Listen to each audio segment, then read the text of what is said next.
Recording पे और आ जाते हैं अपनी क्लास पे। नमस्कार साथियों, शिक्षा शास्त्र की एक और क्लास में सभी का स्वागत करता हूं। मेरा नाम है अनिकेत। चैनल पर जितने भी लोग हैं, चैनल को जरूर लाइक सब्सक्राइब शेयर करें, क्योंकि इस पे शिक्षा शास्त्र विषय से जुड़ा टॉपिक अपडेट होता रहता है।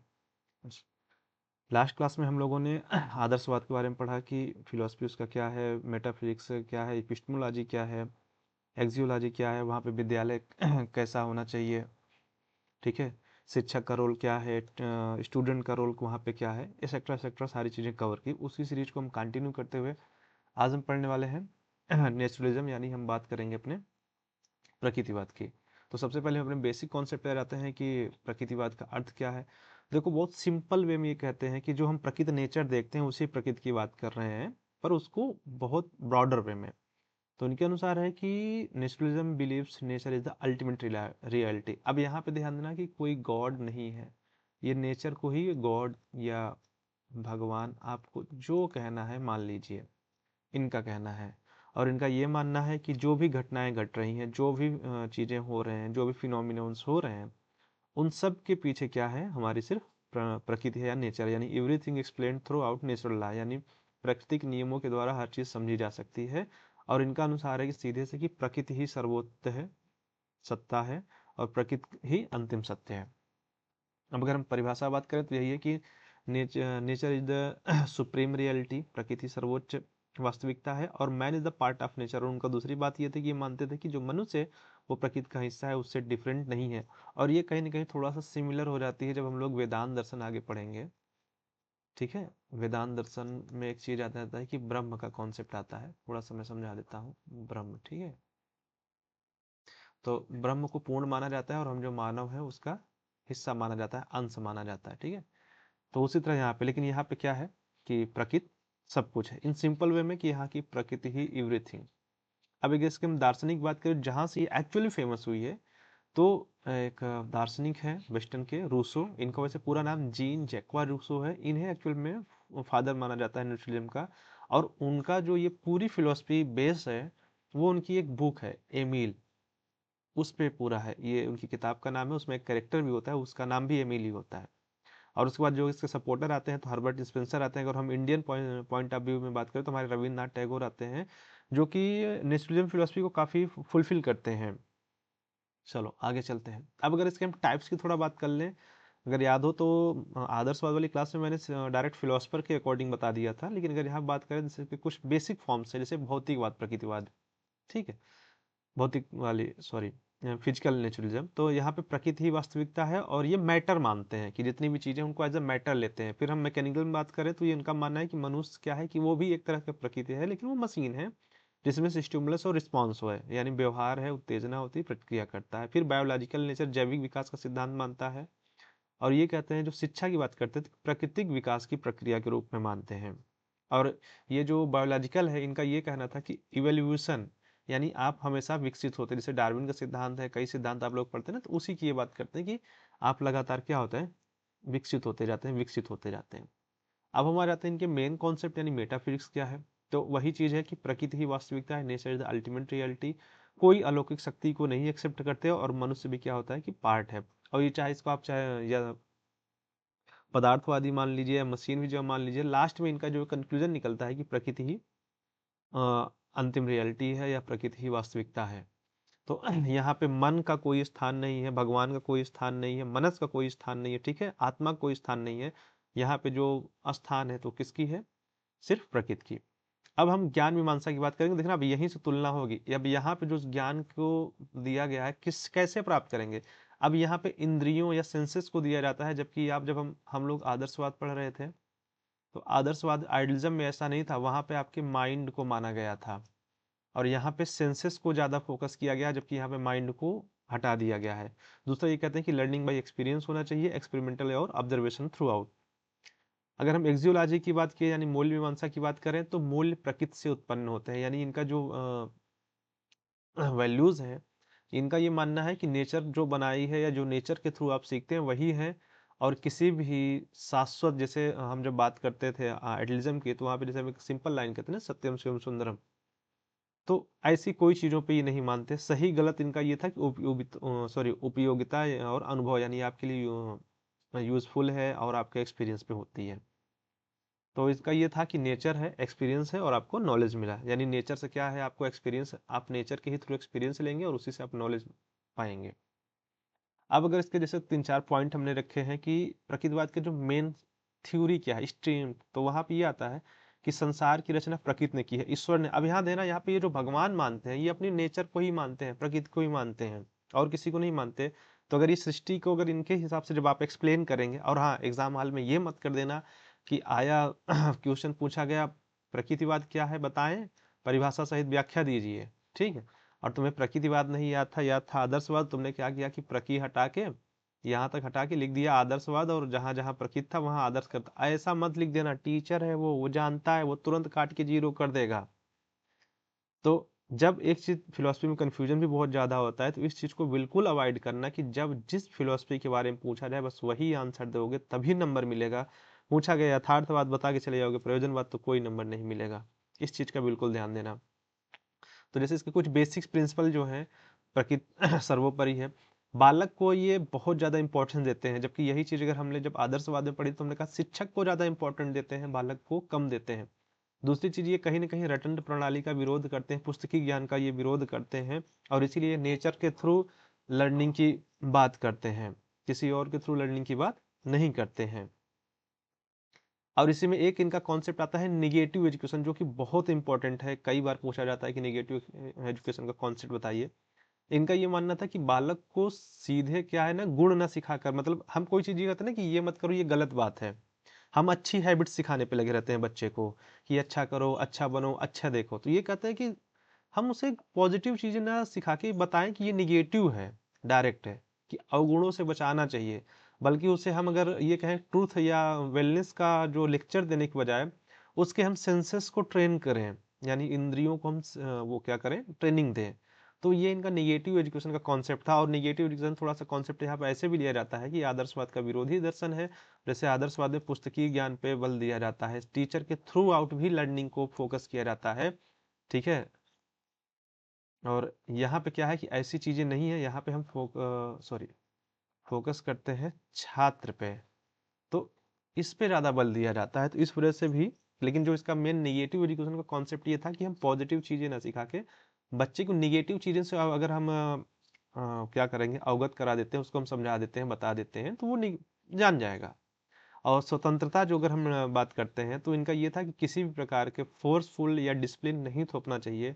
और यही चीज जब आगे हम इनका वो पढ़ेंगे, अनुशासन पढ़ेंगे, तो यही मिलेगा कि प्राकृतिक वातावरण में स्वतंत्र छोड़ देना चाहिए। बाद में इसकी आलोचना भी होती है, पर हम आगे डिस्कस करते हैं। अब अगर इसका हम उद्देश्य दें, अगर इनकी शिक्षा का क्या उद्देश्य था, अगर ये बच्चे को शिक्षा देना चाहते हैं, हम प्रकृतिवादी दर्शन के अनुसार बच्चे को हम शिक्षित करना चाहते हैं, तो हमारा पर्पज क्या होगा। तो सेल्फ एक्सप्रेशन हमारा पहला टारगेट है कि प्रकृतिवाद बालक को क्या करते हैं कि अपने भावनाओं और विचारों को वो क्या होता है कि एक्सप्रेस करने का पूरा मौका देती है। ये नहीं कि उसको आप रोको, ठीक है, नहीं, आप उस चीज को एक्सप्रेस करो, उसको रोकना नहीं, बल्कि उसे मुझे और अच्छा करना है। तो इस चीज का हमें मौका मिलता है। दूसरा उद्देश्य है कि जीवन संघर्ष के लिए तैयार करना। और ये जो अभी हमने पढ़ा था, इसका एक सिद्धांत ना, एक टाइप पढ़ा था बायोलॉजिकल, जिसमें से आप लोगों ने पढ़ा था कि इवेल्युएशन थ्योरी। तो इनका यही कहना है कि प्रिपेयर फॉर स्ट्रगल लाइफ। और देख लो कितना स्ट्रगल हो रहा है, नौकरी किसी को मिल नहीं रही, वैकेंसीज आ नहीं रही, बस आप लगे जा रहे हो। तो ये कहीं ना कहीं ये बायोलॉजिकल जो इनका सिद्धांत है वहां से लाया था, कि डार्विन के सिद्धांत से प्रभावित थे। कि जो उनका मानना था कि शिक्षा का उद्देश्य बालक को इतना समर्थ बनाना है कि वो सर्वाइवल ऑफ द फिटेस्ट की थ्योरी में सेट हो सके। ये होता है ना, जंगल का कानून क्या है, देखो अगर नेचर में क्या चलता है, या तो आप हर हमले से बच जाओ, या उस सिचुएशन में फंसो ही नहीं, निकल जाओ। या तो आप इतने ताकतवर बनो कि आपके सामने कोई आए ही नहीं। तभी आप जंगल में क्या होता है कि आप सरवाइव कर पाते हैं।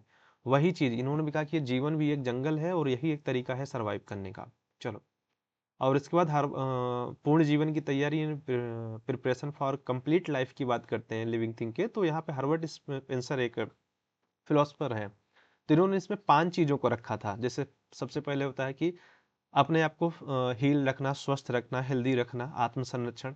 फिर जीविकोपार्जन यानी वोकेशनल, यानी आर्थिक रूप से आपको मजबूत बनना है। संतान पालन, यानी यहाँ पे दो चीजें हैं कि आप अपने जनरेशन को भी आगे बढ़ाएंगे और उसकी जिम्मेदारी भी उठाएंगे। तीसरी चीज है कि सोशल और पॉलिटिकल जो समाज के बीच आप रिलेशन है उनके बीच आपको कोऑर्डिनेट करना है, आपको ना सामंजस्य बिठाना है। और जो आपकी फ्री टाइम होता है तो कला, खेल, मनोरंजन के द्वारा आनंद लेना, बस खाली बैठे नहीं रहना कि हाँ यार बैठ गए सोने में ही बिता दिया पूरा टाइम। तो ये नहीं करना है कि जैसे कुछ बच्चे होते हैं ना, आज संडे है क्या करना है, मुझे तो सोना है, मेरा ही क्या रखा है, मैं तो बस सोऊंगा। तो ये सब नहीं करना है, खाली समय का आपको यूज करना है। फिर आ जाता है नेचुरल डेवलपमेंट, यानी आपका जो विकास करेंगे हम प्राकृतिक करेंगे, जिसमें क्या होता है कि आपके इंटरेस्ट आ गए, आपकी एबिलिटीज आ गई, ठीक है, आपके अंदर क्या क्या कैपेबिलिटीज हैं, उन चीजों को हमें विकास करना है। और इस चीज में एक चीज ये होता है ना कि कृत्रिम समाज के नियमों को बांधा नहीं जाता, आपको फोर्स नहीं किया जाएगा, आपको सीखना है, अपने द्वारा सीखना है। तो आप में उतना ज्यादा यहाँ पे फोर्स नहीं किया जाता। आपकी सेंसस की ट्रेनिंग दी जाती है कि इनका मानना था कि इंद्रियां ही ज्ञान के द्वार है, इसलिए जो बच्चा को हम जब सिखाते हैं तो एक बड़ा टारगेट ये होता है कि उसके देखने यानी विजुअल हो गए, हियरिंग हो गए, टच हो गया, एक्सपीरियंस, ये सारी चीजों को हमें सेंस को क्या करना है कि ट्रेन करना है कि वो इसका मतलब मैक्सिमम यूज कर पाओ आप।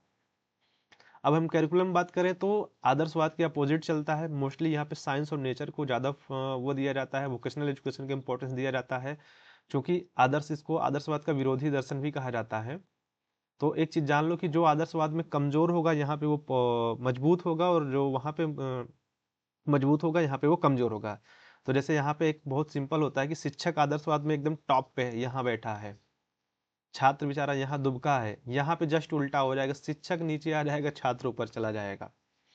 अब यही चीज देखो, अब यहाँ पे क्या होता है कि जो हमारा टीचर होता है वो गाइड होता है, नॉट अ डायरेक्टर होता है, यानी हमें सिर्फ गाइड करेगा। जैसे माली का काम क्या होता है कि फूल या पौधा जब लगाता है तो वो सिर्फ उसको खाद पानी देता है, उसको बढ़ने से रोकता नहीं है, मतलब इंटरफेरेंस उसके बहुत कम होते हैं। तो वही रोल होता है, या कह सकते हो कि जब पर्दे के पीछे जब कोई प्रोग्राम चलता है ना, तो एक होता है ना पर्दे के पीछे से आपको आवाज देता है कि ये डायलॉग आप भूल रहे हैं, ये चीजें, वो आके वहां पे सिखाने नहीं लग जाता क्योंकि आपने उसकी ट्रेनिंग की है। तो वही रोल यहाँ पे आ जाता है कि यहाँ पे जो शिक्षक होता है वो पर्दे के पीछे छिप जाता है, यानी उसका रोल दिखता नहीं और बहुत कम हो जाता है। और छात्र या स्टूडेंट जो होता है उसका रोल बढ़ जाता है, उसकी जिम्मेदारी बढ़ जाती है और वो खुद से एक्टिव ज्यादा हो जाता है। यही चीज, इसीलिए यहाँ पे जो एक्चुअल एक्टिव लर्नर होता है वो नेचुरलिज्म में आता है और आइडियलिज्म में नहीं आता है। लर्निंग बाय डूइंग करके सीखने पे ज्यादा फोकस किया जाता है, और बच्चा कोई भी काम कर रहा होता है तो उसे रोका टोका नहीं जाता इस फिलोसफी की, अगर हम माने तो। अगर हम मेथड की बात की जाए, टीचिंग मेथड, तो लर्निंग बाय डूइंग हो गया, एक्सपीरियंस के द्वारा हो गया, प्ले मेथड हो गया, खोज विधि हो गई, यहाँ पे नहीं लिखी गई है, लिख देता हूँ, एक मेथड है खोज विधि। तो इन सारी विधियों का प्रयोग किया जाता है सिखाने के लिए। अगर हम अनुशासन करें की बात करें तो यहाँ पे फ्री डिसिप्लिन है, आदर्शवाद की तरह यहाँ पे आत्म अनुशासन नहीं, आप जैसे अपने अनुशासन को मैनेज कर सकते हैं आप पे है। और उसके लिए परिणाम भी कहते हैं कि प्राकृतिक परिणाम आपको इसके मिलेंगे। पर यहाँ पे इसका एक नेगेटिव पॉइंट आ जाता है कि आप बुक भी पढ़ेंगे तो मिलेगा, कोई ना कोई एग्जाम्पल मिल जाएगा, लेकिन मैं एक सिंपल एग्जाम्पल देता हूँ कि चलो आप खेल रहे हैं, किसी भी शार्प ऑब्जेक्ट से खेल रहे हैं, अब घर में कोई बड़ा देखेगा तो वो आपको रोक देगा कि यार चुभ सकती है, जैसे आपने सुई ही उठा ली, चुभ सकती है, लग सकती है, कुछ भी हो सकता है, या ब्लेड उठा रखी तो आप अपने आप को घायल कर लेंगे, या मोमबत्ती जल रही है तो आप, बच्चा जा रहा है लव छूने, तो नॉर्मली क्या होगा कि आप रोकेंगे उस बच्चे को ना। लेकिन ये कहते हैं नहीं, उसे जाने दो, छूने दो, जब जलेगा तो वो खुद ही लौट आएगा कि आग है या ये नुकीली चीज है या सॉफ्ट चीज है, इससे हमें टच नहीं करना है, बचेगा वो। पर इसके कॉन्सिक्वेंसेस यहाँ पे ये आ जाते हैं कि हो सकता है मोमबत्ती उसके ऊपर गिर जाए, ज्यादा जल जाए, वो मर जाए, या वो सॉफ्ट चीज से अपने आप को ज्यादा डैमेज दे दे। तो इसका ये विरोध है, किया जाता है कि इस तरह का तो हम अनुशासन नहीं रख सकते हैं। अगर हम बात करें इसके मेरिट्स की बात करें, और हाँ, एक चीज तो देखो मैं भूल गया, ऐड नहीं किया, अगर हम विद्यालय की बात करें, यानी स्कूल कैसा होना चाहिए, जैसे प्रकृति सॉरी आदर्शवाद में जो स्कूल थे तो वो हमारे कह सकते हो कि सीखने सिखाने का एक स्थान होता है प्रॉपर, जहाँ पे लोग जाते थे, सीखते थे और चले आते थे, जैसे हमारे आज स्कूल हैं। पर जब हम बात करते हैं प्रकृतिवाद में, तो इन्होंने पूरे नेचर को ही विद्यालय मान लिया है, मतलब इनके लिए कोई फिक्स जगह नहीं, इनका ये है कि स्टेटमेंट है इनकी कि प्रकृति की गोद सर्वोत्तम विद्यालय है, ये इनका स्टेटमेंट है, सीधा सा स्टेटमेंट है कि प्रकृति की गोद सर्वोत्तम विद्यालय है।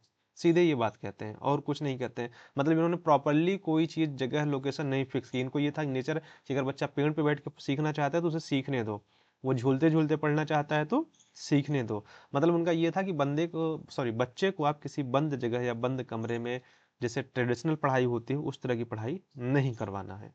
अगर हम इसकी मेरिट्स की बात करें तो चाइल्ड सेंटर की बात करता है, साइंटिफिक अप्रोच के लाने की बात करता है। अब यहाँ पे देखना, जब हम आदर्शवाद बात कर रहे थे तो वो टीचर सेंटर था, ठीक है, वहाँ पे टीचर था। यहाँ पे क्या है, हमारा चाइल्ड हो गया।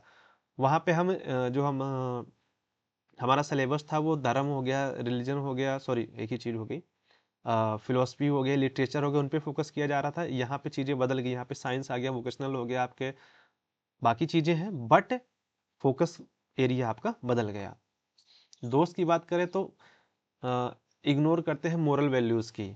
जो मोरल वैल्यूज है आदर्शवाद में टॉप नॉच, मैंने कहा ना कि जो वहाँ पे टॉप पे होंगी वो यहाँ पे निगेटिव आ जाएंगी, उनको इग्नोर कर देते हैं। अनुशासन, आपको फ्री विल दे दी गई है, और फ्री विल मिल जाएगा तो आप उत्पाती हो जाएंगे, सीधी सी बात है। तो जैसे यहाँ पे है, अगर हम बालक को सिखाने की बात करते हैं तो जो हमारा बालक है उसको छोड़ दिया जाएगा उसके नेचुरल नेचर। और यहाँ पे हाँ एक चीज ध्यान देना कि बालक के भी नेचर से आपको छेड़खानी नहीं करनी है। तो और उसके द्वारा बालक क्या है, नेचर के पास जाएगा, नेचर से क्या करेगा, लर्निंग लेगा। जबकि आदर्शवाद में ऐसा नहीं था। अगर हम कंक्लूजन बात की जाए तो nature and experience based education की बात करता है। अरे यार रुक, अगर क्लास शूट हो जाने दीजिए फिर मैं इसको देखता हूँ। यानी प्रकृति और अनुभव आधारित शिक्षा की बात करते हैं। अगर हम कुछ एग्जाम क्वेश्चन लिखा जाए तो आपसे पूछा जा सकता है कि डिफाइन करिए नेचुरलिज्म क्या है, ठीक है। टाइप्स इससे पूछा जा सकता है, इसके गुण और दोष लिखे जा सकते हैं, या आपका पर्सपेक्टिव क्या है इसके बारे में ये पूछा जा सकता है। ऐसे आपके लिए कुछ क्वेश्चन बनाए जा सकते हैं। और जैसे रूसो का एक नारा था, जो मैंने अभी यहाँ पे फिलोसफर बताए रूसो, उनका एक नारा, बहुत सिंपल सी कोटेशन, अगर कोई ना याद आया तो बहुत एक सिंपल से, प्रकृति की ओर लौटो, सॉरी, बहुत छोटी सी कोटेशन है, प्रकृति की ओर। कई जगहों पे हमारा ये डिवाइस काम नहीं कर रहा है, इसको सही करना पड़ेगा, ठीक है। ये बहुत सिंपल से याद रख लेना, प्रकृति की ओर लौटो। या इसका है कि प्राकृतिक माध्यमों से, प्राकृतिक तरीकों से जो सीखने की बात करता है वो भी आप लिख सकते हैं, लेकिन ये आगे रूसो का नाम लिख दो और ये कोटेशन दे दो, तब भी आप प्रकृतिवाद की एक अच्छी परिभाषा दे देंगे, मानी जाएगी। और बाकी आप जो भी आपके पास बुक है वहाँ पढ़ लीजिए, वहाँ पे आपको मिल जाएगा। और मैं एक बार देख लेता हूँ कुछ छूटा तो नहीं, हाँ नहीं, आपको सारी चीज़ें बता दी गई हैं। मिलते हैं आप लोगों से नेक्स्ट क्लास में। इसको जितने भी लोग देख रहे हैं ज़्यादा से ज़्यादा लाइक शेयर सब्सक्राइब करें, और हम मिलते हैं आप लोगों से नेक्स्ट क्लास में। सो आगे हम यथार्थवाद पे बात करेंगे। हमने आदर्शवाद देख लिया, प्रकृतिवाद भी कवर कर लिया, अब आगे आते हैं